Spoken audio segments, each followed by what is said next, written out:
यहाँ से स्टार्ट करेंगे। डेली का टारगेट डे नंबर यहाँ पर 47 होगा, ठीक है। डे 47, कल हम लोग ने यहाँ पर किया था डे नंबर 46, राइट। और हम लोग यहाँ पर ज्योग्राफी और एनवायरनमेंट को स्टार्ट कर चुके हैं। यहाँ पे टॉपिक देखेंगे क्या क्या टॉपिक का यहाँ से आपको कवर करना है। 2 अप्रैल डेट है आज, ठीक है। तो देखते हैं यहाँ से देखो आपका जो टॉपिक है इसमें जैव विविधता के जो कॉन्सेप्ट हैं उसको लेकर के यहाँ पर छोटे छोटे से की पॉइंट हैं, टॉपिक हैं उसके, वो पढ़ने सब टॉपिक। जैसे कि यहाँ पर जो व्हिटेकर थे, इन्होंने यहाँ पर विविधता को मापने के 3 स्तर बताए थे। एक तो यहाँ पर अल्फा विविधता, आपने पढ़ा होगा अल्फा विविधता क्या होता है, गामा विविधता क्या होती है, बीटा विविधता क्या होती है ना, लेकिन रटी होंगी चीज़ें। हाँ, ये क्या होती हैं ये नहीं पता होगा कि किसने दिए थे, किसने स्तर होते हैं इसके, है ना। पढ़ा होगा तो ठीक है, नहीं पढ़ा होगा तो यहाँ से जान सकते हो आप। इसके 3 स्तर होते हैं, अल्फा बीटा गामा, ठीक है। और इनके बारे में यहाँ पर सब दे रखा है क्या क्या, राइट। इसको डीप में आपको पढ़ना है, राइट। अभी देखो बहुत लोग के मैसेज आ रहे हैं कि सर इन्वायरमेंट जो आप बता रहे हो कहाँ से पढ़ना है। मैं आपको बता चुका हूँ कि जो नीरज नचिकेता सर की बुक है ना, वो यहाँ पे मैं अभी फिर से ऐड कर दूंगा, कल भी मैंने ऐड किया था इसमें। वहाँ से आप परचेस कर सकते हो फ्लिपकार्ट से, ठीक है, वहाँ से आप ले सकते हो। हाँ, हो सकता है कि ये एक एडिशन पुरानी होगी। देखो तो यहाँ पर आपको पुराने से मतलब नहीं, आपको स्टैटिक टॉपिक कवर करने हैं सब ये, ठीक है। इन्वायरमेंट के नए डेटा तो आपको मिल जाते हैं, राइट, लेकिन आपके पास एक स्टैटिक बुक होनी चाहिए जो हमेशा आपके काम आएगी। तो वो चीज़ आप बुक यहाँ रख सकते हो। एक एक टॉपिक बहुत डीप में यहाँ पर समझाया गया सर के द्वारा, है ना। तो वो नीरज सर ने खुद यहाँ पर बुक लिखी हुई है, वो काफ़ी अच्छी है, राइट। तो वहाँ से वो परचेस कर सकते हो। और यहाँ से आपके पास कोई नोट्स है अगर, तो उससे भी आप टॉपिक यूज कर सकते हो। अगर कोई टॉपिक नहीं मिलते आपको, मैं फिर से बोला हूँ कोई टॉपिक अगर जैसे नहीं मिलता है आपको बुक में भी, तो आप मुझे बताओ, मैं आपको वो टॉपिक लिस्ट कर दूंगा और PDF आपको टेलीग्राम पर प्रोवाइड करा दूंगा, ठीक है। इतना कर सकता हूँ मैं। आगे आते हैं तो यहाँ पे कुछ जैव विविधता के स्तर क्या होते हैं ये आप देख सकते हो। इनके 3 प्रमुख स्तर पर समझ सकते हैं इनको। अनुवांशिक विविधता क्या होती है, ठीक है, और जैव विविधता की जो विविधता प्रजाति होती है वो क्या होगी, राइट। अगला परिस्थिति तंत्र की विविधता क्या होती है, ठीक है, यहाँ पर देखना है। आगे देखते हैं। और आगे यहाँ पर इसमें दे रखा है जैव विविधता के महत्व क्या, खतरे क्या हो सकते हैं, इसके महत्व क्या है और इसका क्या खतरा हो सकता है, उत्पन्न हो सकता है। महत्व इसके जैसे कि हमें भोजन दवाएं लकड़ी मिलती हैं इससे, ठीक है। ऑक्सीजन चक्र जल चक्र बनाए रखने की भी मदद करेगी। और प्रकृति की सुंदरता और पर्यटन के लिए भी काफ़ी जरूरी होता है ना। हम लोग यहाँ पर सुंदरता के लिए भी काफ़ी जरूरत भी देखते हैं, है ना। जैसे कि असम और दार्जिलिंग साइड जाएंगे, ठीक है, मिजोरम, वो साइड आपको देखने को मिलेगी इतना ज़्यादा। तो ये सब इसके महत्व हो गए एक तरह से। और खतरे क्या होंगे, खतरे को लेकर के जैसे कि यहाँ पर आवास का विनाश होना, ठीक है, और जंगलों को काटकर घर या फैक्ट्री बनाना, ठीक है, अवैध शिकार करना, ये भी एक तरह से इसकी हानि हो गई, है ना। और प्रदूषण जो होगा जलवायु स्तर को लेकर के यहाँ पर गर्मी और यहाँ पर गंदगी से प्रजातियों को मरना, ठीक है। विदेशी प्रजातियाँ, बाहर से ऐसी प्रजातियाँ जो जंतु को नुकसान पहुँचा सकती हैं, तो ये सब यहाँ पर हमारे नुकसान हो जाएंगे एक तरह से। आगे जैव विविधता के हॉटस्पॉट कौन कौन से हैं। देखो यहाँ पर हॉटस्पॉट दुनिया पर भर में लगभग 36 हॉटस्पॉट पहचाने गए, जिसमें से भारत में है प्रमुख हिमालय, उत्तर पूर्वी हिमालय क्षेत्र। ये आपको पूरा पढ़ना है टॉपिक, यानी कि सिर्फ इतना आपने देख लिए 4 है तो बस अब छोड़ दिया हो गया, नहीं, इनके बारे में पूरा टॉपिक डीप में पढ़ना है। पश्चिमी घाट के बारे में पूरा रीड करना है अच्छे से, इंडो बर्मा के बारे में पूरा रीड करना है, और सुंदरलैंड के बारे में पूरा रीड करना है। तो चारों पॉइंट यहाँ से अच्छे से पढ़ना है आपको। अगर नहीं मिलते हैं चारों बताना, तो मैं चारों का आपका PDF शेयर कर दूंगा, ठीक है। आगे आते हैं ज्योग्राफी।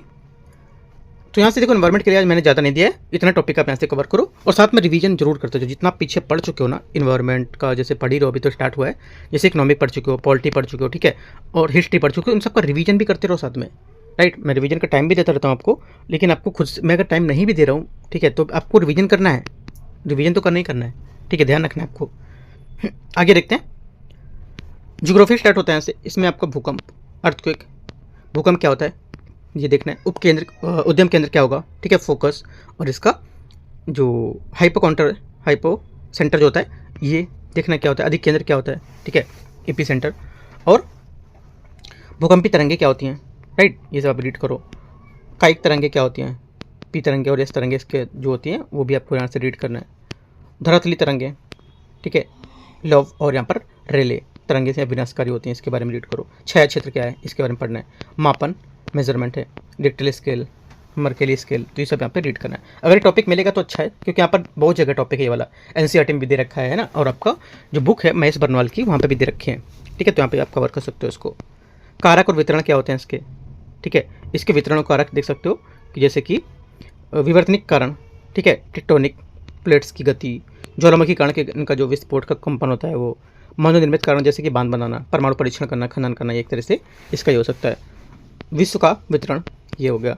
इसके क्या प्रभाव पड़ते हैं, भूमि का हिलना, भूस्खलन, मृदा द्रवीकरण, मृदा द्रवीकरण क्या होता है आपको रीड करना है। भूस्खलन क्या होता है ये भी रीड करना है। ये सिर्फ प्रभाव ही नहीं कि प्रभाव आपने देख लिए 3 प्रभाव लिखे हैं हो गया, नहीं, आपको मृदा द्रवीकरण क्या होता है इसको रीड करना है। भूस्खलन क्या होता है, भूमि का हिलना, ठीक है, ये सब आपको यहाँ से रीड करना है। सुनामी क्या होती है, सुनामी के समुद्र से नीचे वाले भूकंप क्या होते हैं, कैसे आते हैं, वो आपको यहाँ से रीड करना है। जनमल की हानि बुनियादी ढांचे का विनाश होता है इससे, ठीक है, इसके प्रभाव इसके पढ़ सकते हैं। तो कोई प्रभाव को लेकर के आप यहाँ से डीप में जाओगे इसके अंदर भी, क्योंकि यहाँ पर यूपीएससी क्या करेगा, जैसे मान लो इसके प्रभाव थे, ठीक है, इसके प्रभाव से यूपीएससी ने क्वेश्चन पूछ लिया मृदा द्रवीकरण पर लेकर निम्नलिखित कथन पर विचार करना, तब क्या करोगे आप सोचोगे हमारे टॉपिक में तो था नहीं, टॉपिक में नहीं था, लेकिन जो इसका प्रभाव था उसके अंदर से टॉपिक यूपीएससी ने पूछा है, ठीक है।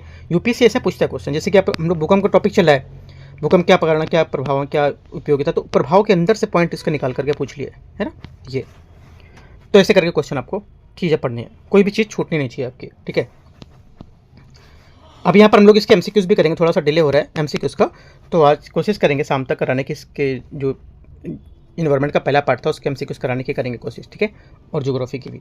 ये नहीं हो पाएगा तो मैं आपको पीडीएफ टेलीग्राम पे दूंगा, वहाँ से आप डाउनलोड करके इसको अच्छे से प्रैक्टिस कर पाओगे इन सभी क्वेश्चन की, ठीक है, इन सभी टॉपिक जितने मैं दे चुका हूँ।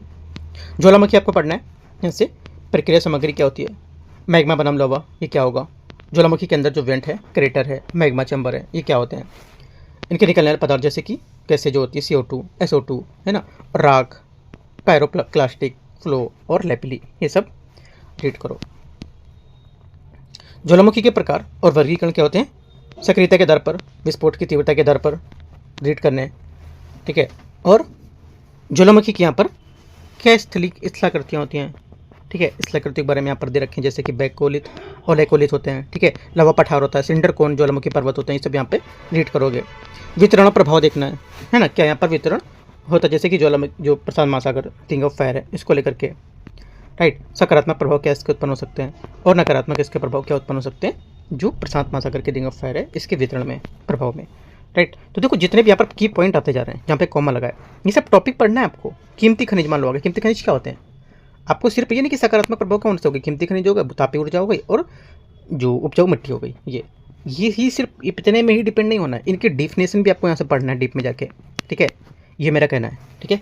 तो आगे आते हैं, क्योंकि यूपीएससी भी देखा गया है, यूपीएससी ने क्वेश्चन बनाए ना इतना डीप जाके बनाए हैं कि आप वहाँ तक पहुँच ही नहीं सकते, समझ गए। तो वो चीज़ अब मैं इसलिए बता रहा हूँ कि आप टॉपिक के अंदर, टॉपिक सब टॉपिक के अंदर जो इसका एग्जाम्पल में जो आ रही चीज़ें वहाँ से क्वेश्चन पूछा है, जैसे कि यहाँ पर कीमती खनिज हो गया, ठीक है, भूतापीय ऊर्जा हो गया, मान लो भूतापीय ऊर्जा से क्वेश्चन पूछ लिया, ठीक है, तो क्या होगा, ये ज्वालामुखी इसलिए करती है कि एक तरह से प्रभाव थी, है ना, वहाँ से क्वेश्चन पूछा है, राइट।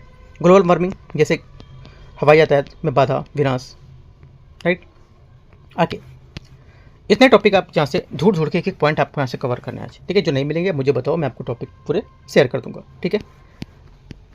आगे आते हैं करंट अफेयर्स, लेकिन देखो बुक या नोट्स आपके पास जरूर होना चाहिए, ये नहीं कि आप कुछ गूगल करके पढ़ते चले जा रहे हो, गूगल करके पढ़ते कब तक पढ़ते रहोगे, यूपीएससी से नहीं निकलेगा गूगल से, आप सोच लो, ये आपके पास बुक नोट्स जरूर होना चाहिए, ठीक है। मैं ये नहीं कह रहा हूँ कि आप मेरा ही नोट्स पढ़ो, मैं तो नोट्स ही नहीं लॉन्च किया, मैंने नोट्स ही नहीं निकाले, मैंने इसी वजह से कि आप पर बोलोगे कि मैं अपने पढ़ने के लिए मैं अपना नोट्स दे रहा हूँ, नहीं, मैं तो जो मटेरियल अच्छा है मैं उसको सजेस्ट कर रहा हूँ, ठीक है, वो आप सजेस्ट करो, लो, और अपना निकालूंगा भी तो भी मैं सजेस्ट नहीं करता हूँ। अभी मैं देखो अपना यूकेटी का टेस्ट सीरीज निकाला हूँ, लेकिन आप लोगों से मैं नहीं बोला कि आप मेरा टेस्ट सीरीज जाके लगाओ, राइट, वो मार्केट में है, आपको अगर अच्छा लगता है तो आप लगा सकते हो, राइट। मैं तो ये नहीं बोला कि आप जाके मेरा टेस्ट सीरीज लो और लगाओ, लेकिन मैंने कुछ टेस्ट सीरीज मैंने आपको जरूर बोले कि टेलीग्राम पे मैंने कराया, यूट्यूब पे कराया, वहाँ से कर सकते हो, परचेस करने को भी नहीं बोला मैंने, है ना।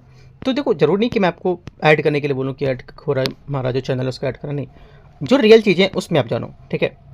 आगे आते हैं, टेस्ट सीरीज तो हमने अपने लोगों के लिए कराई थी कि हम लोग यहाँ से टारगेट करेंगे तो उसमें कवर करते जाएंगे चीज़ों को। यहाँ से करंट अफेयर से पीआईबी का है, पीआईबी में जैसे कि यहाँ पर न्यूज़ में था काफ़ी ज़्यादा, ये था कि क्वांटम शोर, है ना, ये काफ़ी न्यूज़ में है, तो इसको पूरा रीड करो आप, ठीक है। टॉपिक मैंने पूरा दे दिया है और यहाँ पर इसके 3 MCQs भी दे दिए हैं। अगला टॉपिक है टॉपिक 2, काफ़ी इंपॉर्टेंट है अभी, ये है आपका भारत में पहली स्वदेशी क्षारीय इलेक्ट्रोलिसिस तकनीक की, पहली है तो काफ़ी इंपॉर्टेंट हो जाएगी। तो एक एक पॉइंट मैंने यहाँ पर इसके नोट किए हैं, ठीक है, वो सब इसके पढ़ो अच्छे से, रीड करो। पीआईबी का है तो इंपॉर्टेंट है, क्योंकि पीआईबी लास्ट टाइम यूपीएससी ने कम से कम 12 से 15 क्वेश्चन पूछे थे, ठीक है, तो हो सकता है क्वेश्चन अगर अच्छे से आते हैं तो यहाँ से आप कर पाओगे।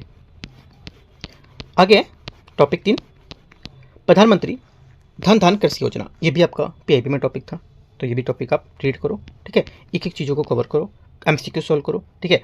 कुछ डाउट आता है पढ़ने में, कुछ प्रॉब्लम आ रही तो आप मेरे से कांटेक्ट करो, मैं टेलीग्राम आईडी भी दे चुका हूँ कि वहाँ से आप कांटेक्ट कर सकते हो, ठीक है, पूछ सकते हो, राइट। अगर आपको नहीं मिल पा रही है, मेरे से कॉन्टैक्ट नहीं हो पा रहा, तो आप टेलीग्राम पे मैसेज करो, तो मैं आपसे कॉन्टैक्ट कर लूँगा खुद, ठीक है। कुछ पूछना रहेगा तो आप मुझे बताओ, है ना। तो इतना चीज़ें आपको करना है, बाकी पढ़ना आपको है, और मैं पीछे पीछे हूँ आपके। जो भी पूछना है, टॉपिक देना है, टॉपिक अगर नहीं मिलता तो बोलो, मैं आपको प्रोवाइड कराऊंगा, ठीक है, टेलीग्राम पे। तो एंड करते हैं इसको, और इसका पीडीएफ टेलीग्राम से आप डाउनलोड करो, और तैयारी को अपना अच्छा करो, ठीक है, पढ़ो सब चीज़ों को, और आज दिन भर में पूरी चीज़ें खत्म करो, और साथ में एक फुल इंटरेस्ट का 50 क्वेश्चन जरूर लगाओ, ठीक है, मतलब एक क्वेश्चन पेपर जरूर लगाओ, राइट। अभी मैं इसमें ऐड नहीं कर पा रहा हूँ थोड़ा सा पेपर, वो कल से 1-2 दिन में मैं ऐड करूँगा इसमें चीज़ों को, और ठीक है, अभी इतना ही आप करो जितना कर रहे हो, क्योंकि सब्जेक्ट हमारे सब पूरे होने चाहिए। क्वेश्चन तो आप बाद में कर लोगे, लास्ट के 20 दिन में भी क्वेश्चन बहुत सारे कर लोगे, है ना। तो यहाँ पर टॉपिक आप अच्छे से कर लोगे तो चीज़ें भी समझ आएंगी आपकी, ठीक है। एंड करते हैं इसको। All the best, thank you.